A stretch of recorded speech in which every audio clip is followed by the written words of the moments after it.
Greetings YouTube and welcome to episode 5 of 0AD Newbie Rush on Mystic Gym TV. I'm Jim Cogan, and after last episode's 8-way multiplayer carnage, this week we've dialed it back a notch. It's a 2v2 newbie teams game, which was great for me because my vocal cords are still hurting from my commentary efforts in that previous game. Anyways, just before we see the game, usual YouTuber mantra coming up. You are welcome to like the video and subscribe to the channel for regular updates. See the video description below for loads of links to great 0AD content, including where you can download and play the game and check out other 0AD themed YouTube channels. Right, let's get on to today's game. It's 2v2 teams action today, taking place on the brilliant Pyrenean Sierra map. Today's competitors are in Team 1, Liquid, unrated player, but that really doesn't give you any clue as to an opponent's ability. They could be a complete newbie, or they could have played 500 high-level team games and just never played a 1v1 rated match. You don't know until you fight them.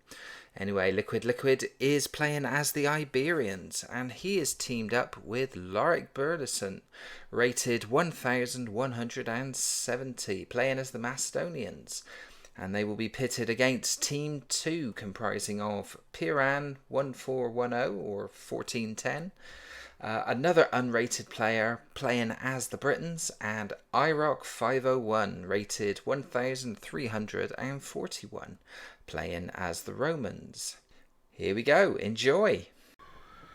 Here we go, welcome to the latest match on 0AD Newbie Rush. This is a four-player game, 2v2 teams, and we are looking at the majesty of the Pyrenean Sierra map, which is one of my favourites. I really do love this map. It's a kind of medium-sized map, and it's completely divided down the middle by this mountain range with a couple of crossing points. I believe there are sneaky crossing points around the side where you can get troops and cavalry. You can't get siege engines around there, but most of it kicks off in the middle near these crossover points. Let's have a look at the teams. In the south of the map, in red, we have first of all from Team 1, we have Liquid. So nice he had to name it twice. Liquid in the red, playing as the Iberians, unrated player. Don't know much about the abilities of the teams here. I don't know any of the players myself very well. There is one unrated player on each team, but I do not believe it is any kind of a reflection on their ability. See quite a lot of unrated players who do nothing but team games, and they're pretty lethal, so you can't judge. But Liquid in the red as the Iberians, not a rated player. Alongside him in the blue, we have Lorik Burdison. I pronounced this right. I know it's a reference to his Dark Materials. Is the armoured polar bear in the book. Lorik Burdison. I watched the TV series as well. I should know how to pronounce it. Lorik Burdison is playing as the Macedonians here in the blue, rated 1170. And Newbie Rush. Here we go. Straight away, 0AD cardinal sin. People stood around not doing anything. We won't draw too much attention to it, but there you go. As a new player, that is something you should be looking to eliminate. Look, they heard me. They're now going to chop wood. Let's have a quick look at the north of the map. Team 2 in the yellow, we have Piran 1410. That's his name, not his rating. He is unrated. Playing as the Britons. I don't know whether 1410 is the rating he believes he deserves, or the rating he may have had if he changed his profile, has come back unrated. It could just be a number he likes, I don't know. Piran 1410. What should we call him? We'll call him Piran from now on. He is playing as the Britons in the yellow, and in the green we have IROC 501 playing as the Romans, rated 1341. But I think he is a relatively new player. I think he might have got that from a fairly small amount of 1v1 rated matches, possibly against weaker opposition. we'll see if he is worthy of such a rating by how he plays. Right, let's have a look at what they're all doing and what their start has been. So, Liquid, Iberians. This is a civ that almost makes you kind of rush-proof in the early stages. You can hide behind the gates. But the true testament of using the Iberians is how you expand. Don't let yourself be walled in. They can be your prison as well as your fortress. So he has gone for straight to farming. Very strange. Literally put farms down. Has ignored the berries, but he is grabbing them now. No farmstead placed. And I see, oh no, they're farming, they're not idle. Small amount of women gathering the wood close by. I would probably have looked to clear all of the wood inside the walls before expanding too far. But he has gone for a southern expansion. I guess it's safe. You've got houses, 3 of them, and storehouse over here. We have women and a handful of infantry that you would have started out with. So fairly standard sort of start. I wouldn't have gone straight to farming. One of the weird things about the Pyrenees Sierra is that there is hunt in it. Usually it's favouring one side of the map, so there isn't a lot of hunt in the north, which is a bit of a bummer for team 2. But yeah, all of the hunt, there is a large lot of deer here and quite a good lot of deer in the middle between the 2 teams in the south. Nobody is utilising that at the moment. There's a little, what's he hunting? Interesting. Yeah, Liquid is hunting rabbits just outside the base. I find that really strange. Rabbits I pretty much don't bother with. Especially when there are deer here. What is Laurie Bernson doing? He is making, looks like pikeman at the moment. He's gone to farming early as well. He's got 3 fields down. No farming upgrades. He's got all women there collecting wood. Pretty much all women here with a few infantry there collecting wood. And he's gone straight to metal and 1 woman collecting stone. So interesting approach. Is he hunting? What is he hunting and where? Or is he scouting? He is scouting. So he's having an early scout on the other side of this boundary in the middle of the map. See what's what. Let's have a look at the northern teams. In the green we have IROC 501. He has also gone straight into farming. I don't blame him really. There isn't a lot of hunt on this side of the map, so I think that's fair enough. He is again also going for a bit of a female-centric approach. Got 25 women out, a little bit of infantry. Interestingly, in the time we've been talking, Piran, who we haven't hardly looked at, has already reached the town phase. And population-wise, he's pretty much smashing it. He's got 54 people in his population. How many of them are women? The vast majority, 43. So if anybody goes for raiding in this, he could be in trouble. But so far he's expanding outwards towards the middle. Only player really to sort of show signs of doing that. He has also gone in for the farming. And he hasn't got the farming upgrade yet, but did have the berry gathering upgrade, which is why they got rid of it so quick. We're 6 minutes in. Populations are Piran has 59. In the blue, Lorik Bernison has 56. On the other side of the map in the green, IROC 501 has got 49. And falling behind a little bit, we have Liquid who has 45. Nobody has gone in for cavalry at all. I'm surprised by that, to be honest. There is hunt and it's visible. I'm pretty sure Liquid doesn't know. He knows about this, so I'd have been straight on to that. And Laurie Bernison, who has done some scouting, knows where all the hunt is. I can't understand why he hasn't gone down the route of cavalry. games at this level, a lot of people go with a very sort of economy-centric approach. So lots of female citizens made early on. Lots of soft targets for cavalry.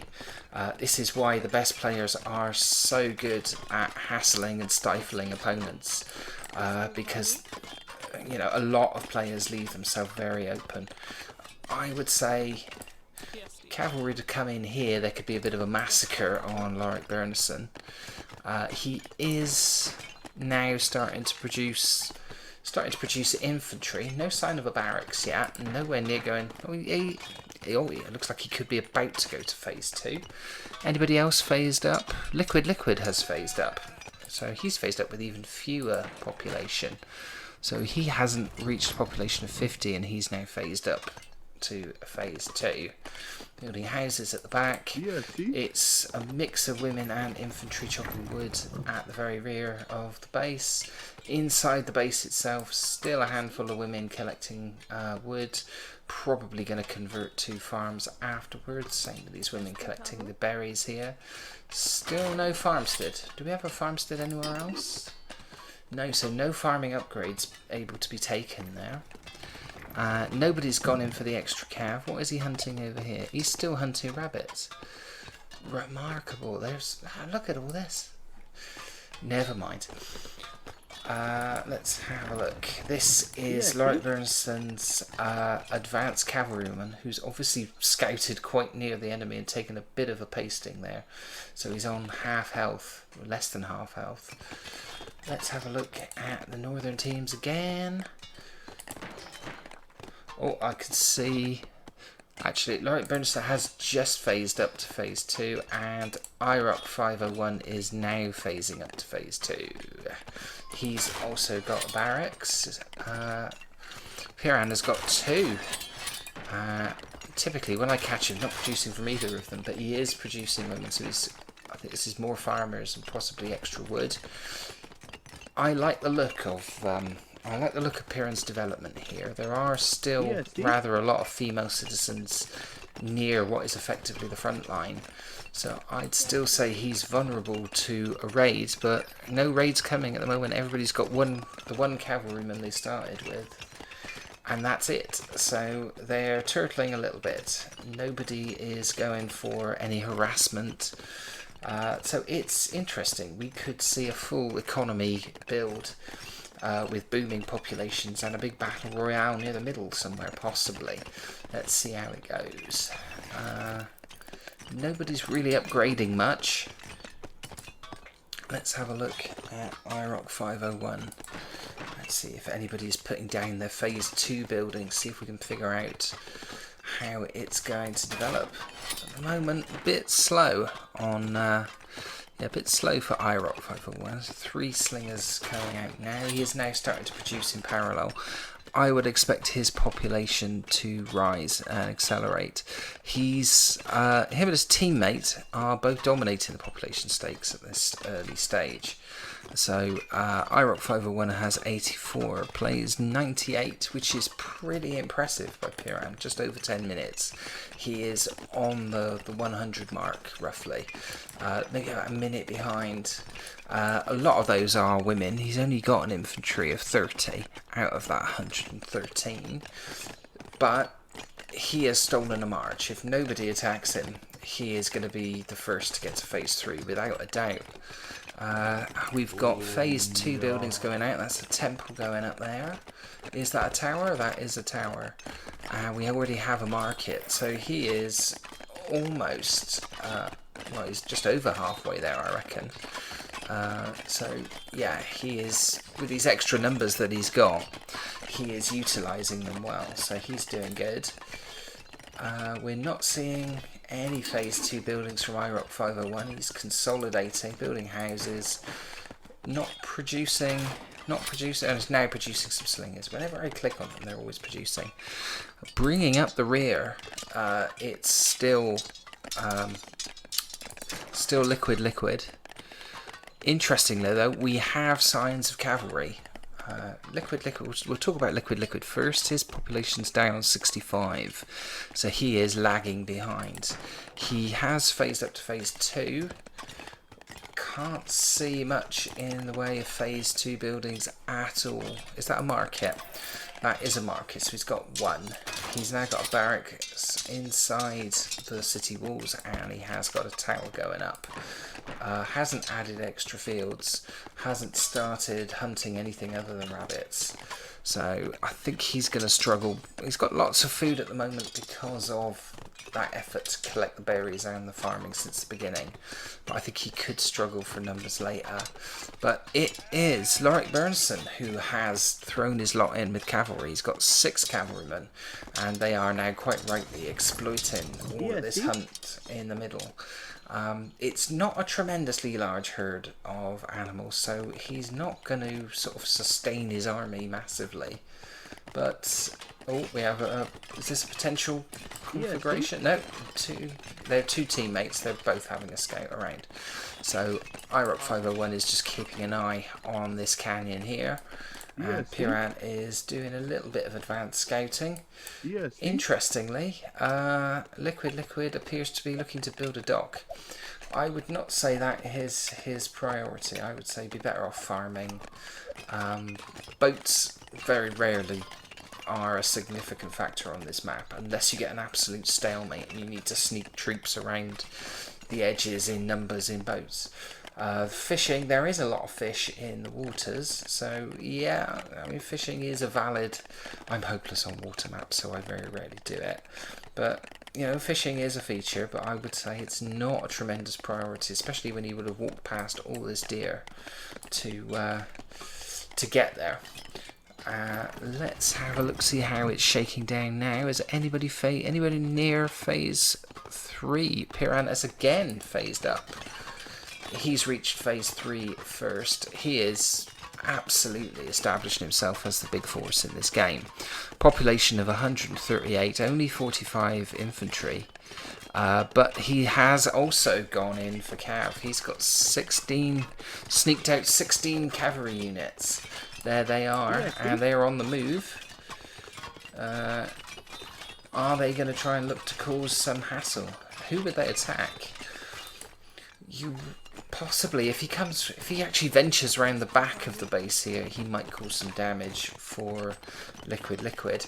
But you know, the Iberians are pretty much impenetrable in the early stages of the game. They are good from their point of view of being able to repel rushes quite easily. Okay, looks like Piranha's... Oh, he left one behind, so we're just waiting for him to catch up. He is coming into... Interesting, if he'd have gone over here, could well have murdered all of these small number of infantry and captured that dock. As it is, he's seen the Iberian walls and has decided better from attacking there. Is he going to have a look at Lorik Bernison? Lorik Bernison has a cavalry of his own. They are... I'm not sure where they are at the moment. They're not there. It's a shame. Over here, huge mix of troops, including 14 women, but he went straight into this batch of infantry. He's now found the women, and he's probably going to get a few kills, but will he lose anything? He's also got one horse that's come down to attack this completely undefended group of women here. I think if they'd have all gone in here, it could have been a massacre. Women are running away. He's lost 1 or 2 horses. And is losing more. I think now no soft targets there. That would be the time to get out. He's probably engaged too long. 2 of them making a break for it.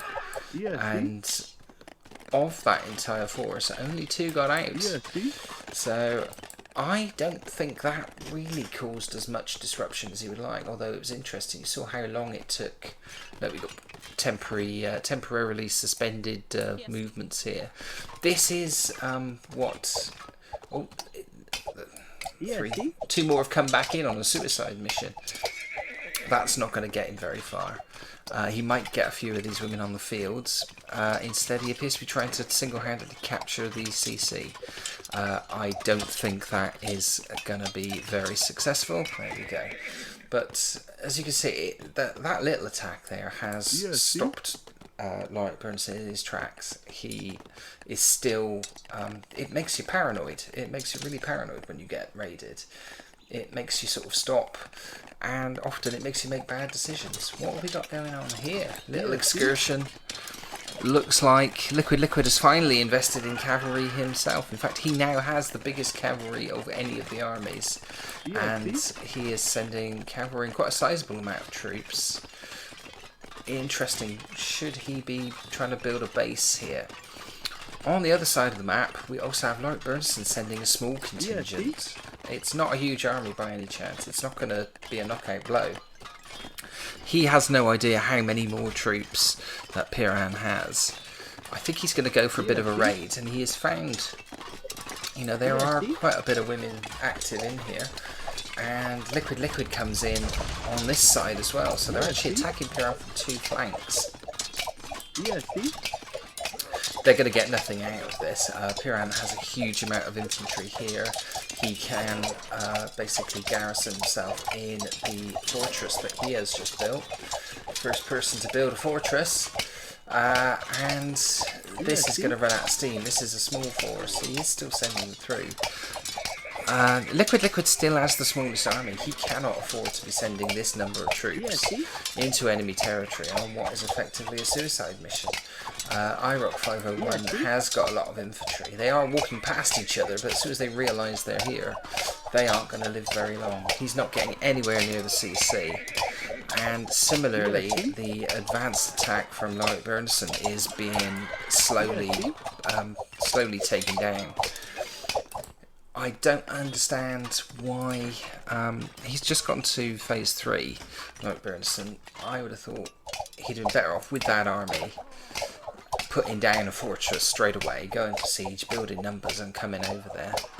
Instead, he's got a CC queued up in his own territory now that he's gone to phase 3. So the advantage of this is negligible. It's in a vulnerable place. All it would take is basically Piran's army to come over this hill with a ram, and that is history. So yeah,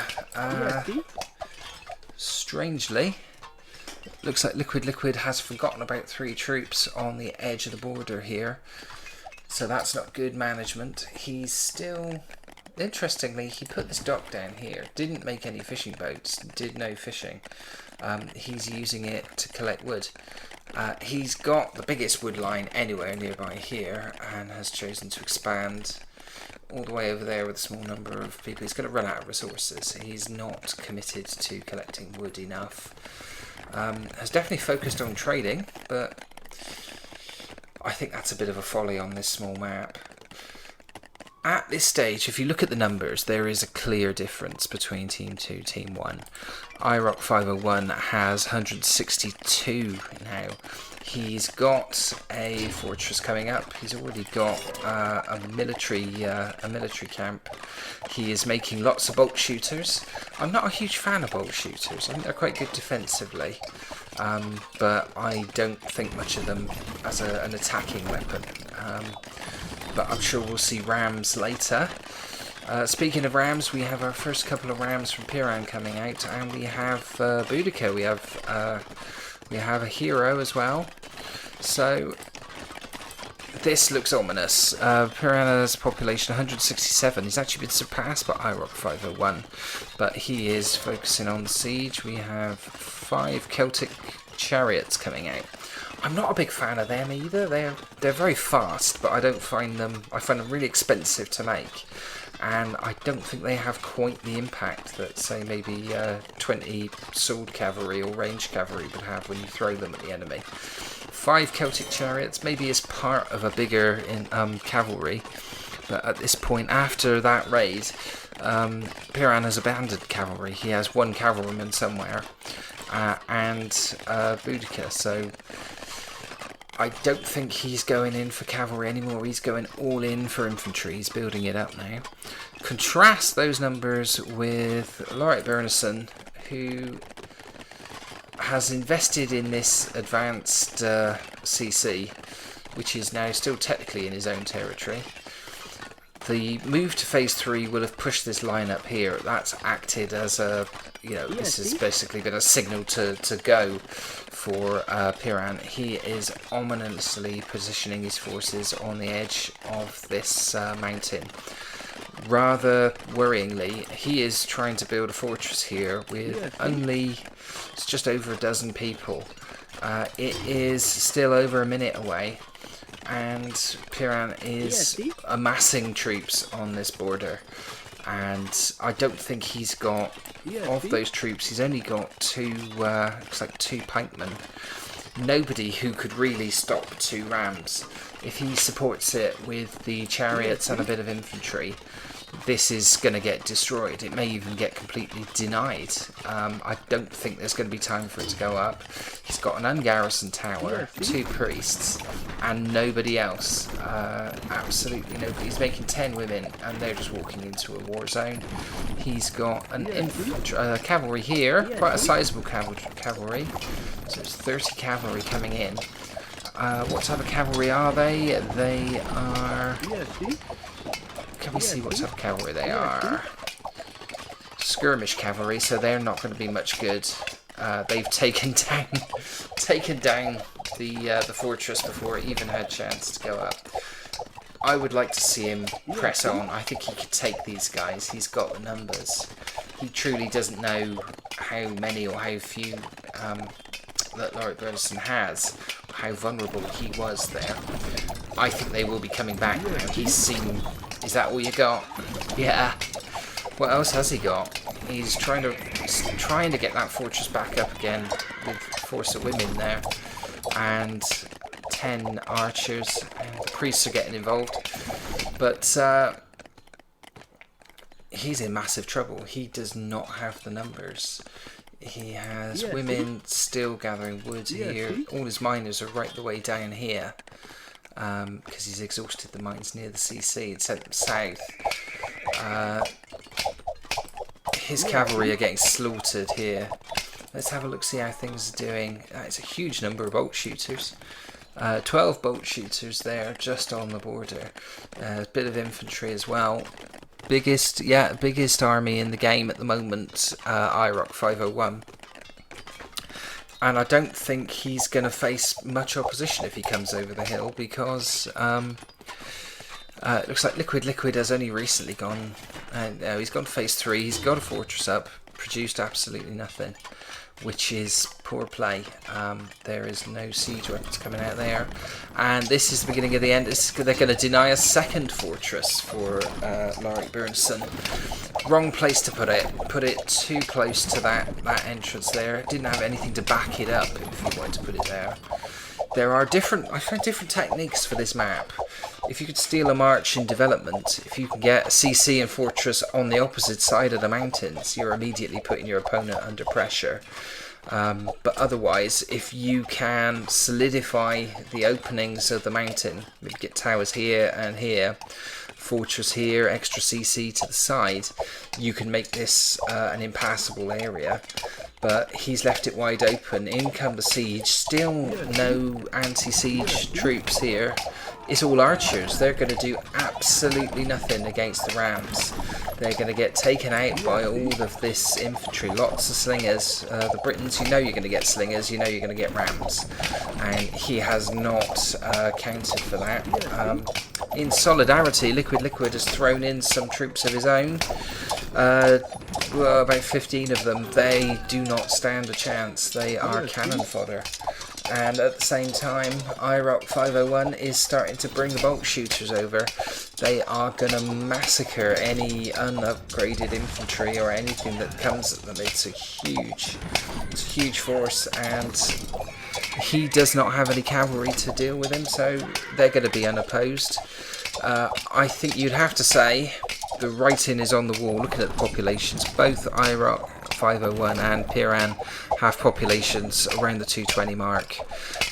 Liquid 67, nowhere near enough to be competitive, and Lorik Bernison has 121, but that is plummeting. A lot of those are women. A lot of those reinforcements are coming in one at a time and being slaughtered. Extra rams coming in. This is going to be a textbook sort of takedown, isn't it? There's nothing to oppose this. He's got a fairly good defensive structure, but you can go around it. He's managed to generate some more cav. They are skirmish cavalry. They aren't going to be able to stop this. It's going to be like you might as well shoot. It's like they're attacking it with a pea shooter. This is not going to help. His population, Laurie Bernstein's now down to 106, 105, falling all the time. And the bolt shooters, IROC's bolt shooters, are getting into position. He's looking for a target. I don't know where he's going to set up. I think he's just going to set up here and pelt this. He's got rams at the back as well. I think they're just going to pelt anything that comes out of this gate. Here comes some cavalry. In the meantime, Piran has started capturing these buildings. Captured barracks and a temple. And who's going to stop him? Interestingly, Liquid has just rode straight past the impending death bolt shooters that are just taking out all of these women of Lorik Bernison. What are they going to be focusing on now? I think they're slowly trying to take down his fortress that he made nothing from. I would be expecting to see resignations at this point. It's an overwhelming force. Lorik Bernison and Liquid have been comprehensively outplayed. Yeah, quite a lot to learn for both players. I think there was a few mistakes made by all in terms of development. Lorik Bernison has resigned. That's the end of him. And I would say when he sees what's facing him, I suspect Liquid won't be far behind. There he goes. So that was it. In the end, there was not a decisive battle as such.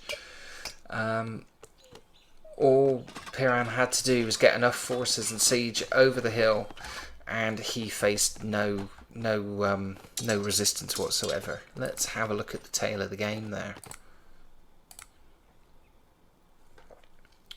So in terms of total population raised, Lorik Bernison did end up making 260 troops, killed 111, lost 185, was not an effective fighting force. Liquid raised a total of 151 troops, killed 42, lost 112, and I think looked like the newest player of the four. He looked like he didn't really know the best way to manage the Iberian civilization. He expanded southwards instead of towards the north, so he was far away from the action. If we look at Team 2, IROC 501 raised 219, only lost 7. That's very one-sided. Killed 46.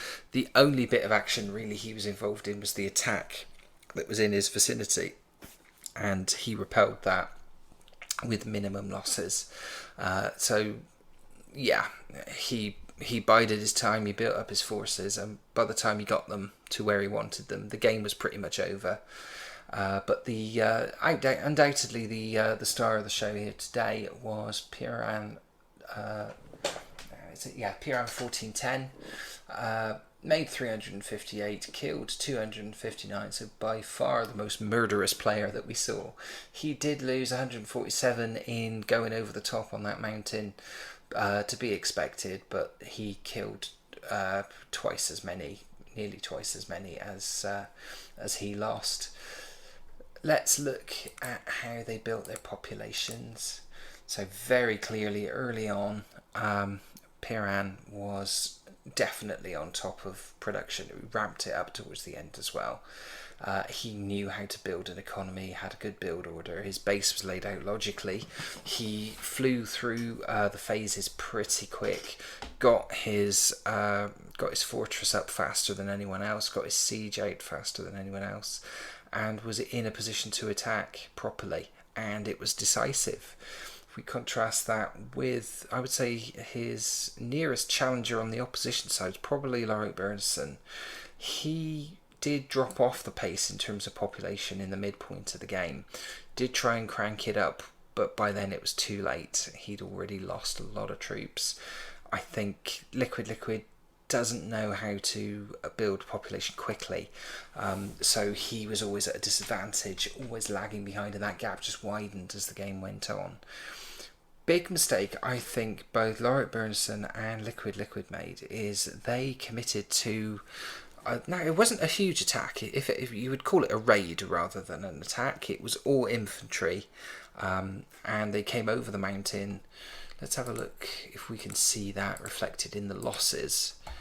This attack here. So yeah, you would say, fair enough. Piran lost a few troops there.